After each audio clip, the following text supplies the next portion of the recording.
Let's check out the G blues scale. I have a way of looking at it where I split it up into groups, so let's check it out. Alright, here's the G blues scale. Root, flat third, fourth, flat fifth. Written here as a sharp 4. The fifth, the flat seventh, and the root again. And here's a little improv using the G blues scale.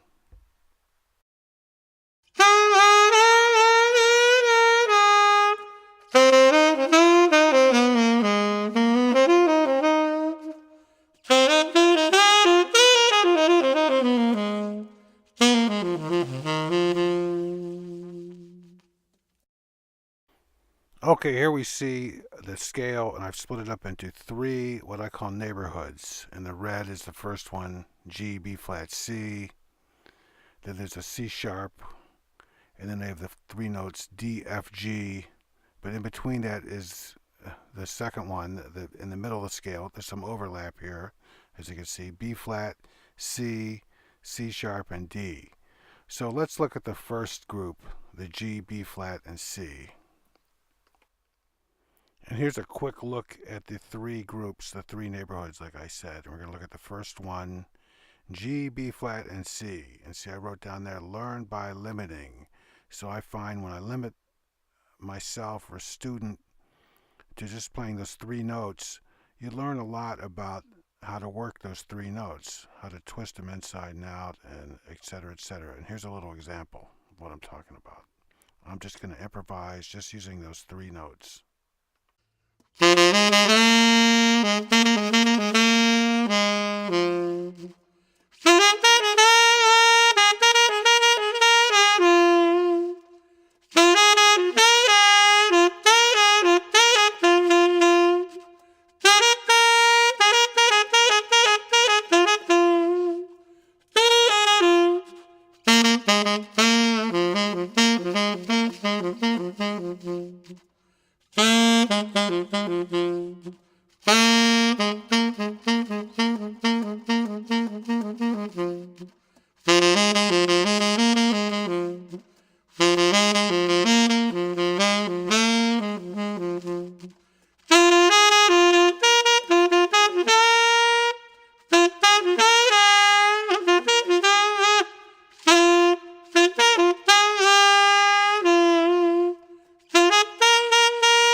Okay, here's the second group, B flat, C, C sharp, and D.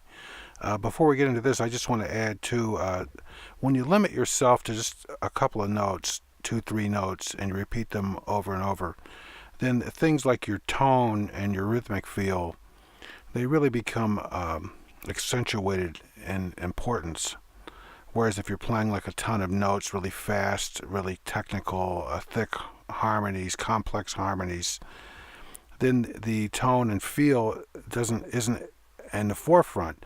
But when you're just playing 3 different notes, the tone and how you hit those notes is really going to have a big impact. So here's our next group.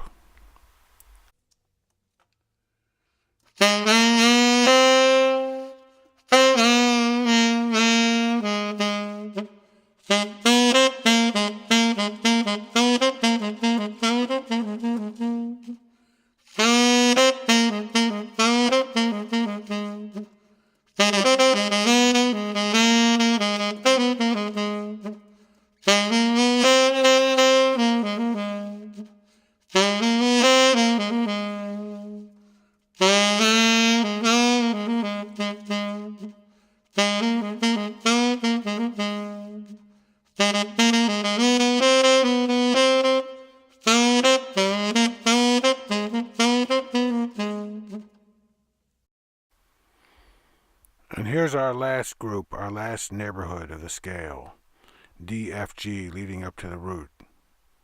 I actually visualize these when I'm playing as far as where I am on the instrument, the high G or the middle G, or if I go up to the G above the staff, and I'm thinking about, how I'm maneuvering around on the instrument, and I'll jump up and down in registers and aim for that root, every once in a while to hit that G. The G kind of offsets all the other notes.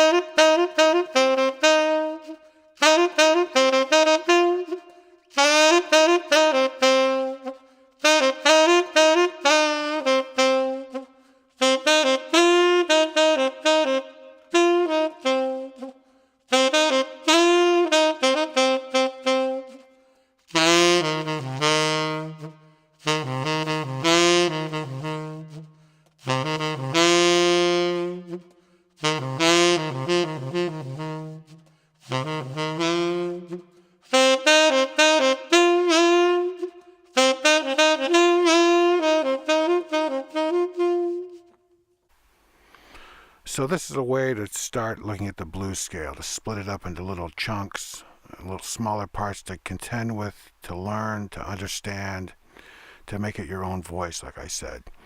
But ultimately, there's other ways to look at it, and I group the notes together differently, and I learn different riffs and licks and tricks and things I want to play, and steal stuff from players. I listen to a lot of guitar players, blues players, because if you want to learn how to play blues, you got to listen to people who only play blues. They'll really show you something about it. And I saw this great interview, interesting interview with Johnny Winter, the great blues guitarist. And the guy interviewing him asked him, he said, "Do you think about scales and arpeggios?" And Johnny Winter kind of gave him this odd look, and he said, "I just think about what I'm going to do next. I don't think about that other stuff." So once you learn all this, you kind of forget about it and just play the sound. But having said that, to internalize a sound, it's a really great thing just to pick a couple of notes, 3 notes, 4 notes, and like I did here, and really force yourself to see if you can come up with some ideas just using those few notes. It'll really show you something.